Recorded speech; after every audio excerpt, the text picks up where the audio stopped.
Nizamabad excise superintendent Mallareddy అక్రమాస్తుల కేసులో ACB దర్యాప్తు కొనసాగుతోంది. మల్లారెడ్డి భార్య బంధువుల పేర్లపై ఉన్న 3 లాకర్స్ను ఏసీబీ అధికారులు తెరిచారు. లాకర్లో కేజీ బంగారం, కేజీ వెండి దొరికినట్టుగా ఎక్సైజ్ అధికారులు తెలిపారు. 1.43 కోట్ల విలువ చేసే బంగారం, 2.5 అంటే 2.5 లక్షలు విలువ చేసే వెండిని స్వాధీనం చేసుకున్నారు.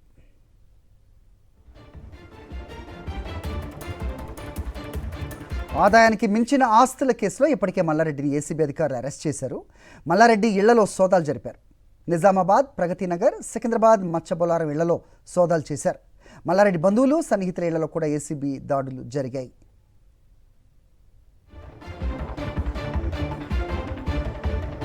ఈ అంశంపై అప్డేట్స్ మా కరెస్పాండెంట్ కిరణ్ అందిస్తారు. కిరణ్, చెప్పండి. సో చూస్తున్నాం మనం గత నెల రోజులుగా ప్రతి వారం ఒక అవినీతి తిమింగలం దొరుకుతుంది ఏసీబీ అధికారులకు. ప్రస్తుతం మల్లారెడ్డి ఎక్సైజ్ సూపరింటెండెంట్ ఇంట్లో సోదాలు జరుగుతున్నట్టు తెలుస్తుంది. ఏంటి మీ దగ్గర ఇన్పుట్స్?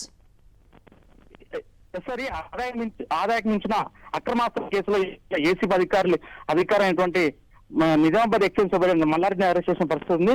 అయితే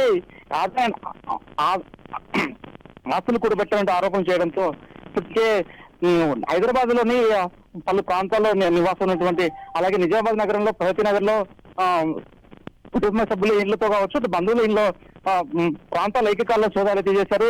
భారీ ఎత్తున అక్రమాస్తులు కూడబెట్టారంటూ కూడా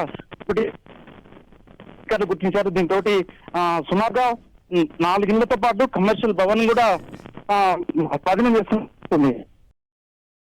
మరిన్ని అప్డేట్స్ కోసం ఛానల్ ను సబ్స్క్రైబ్ చేయండి. నోటిఫికేషన్స్ కోసం బెల్ ఐకాన్ పై క్లిక్ చేయండి.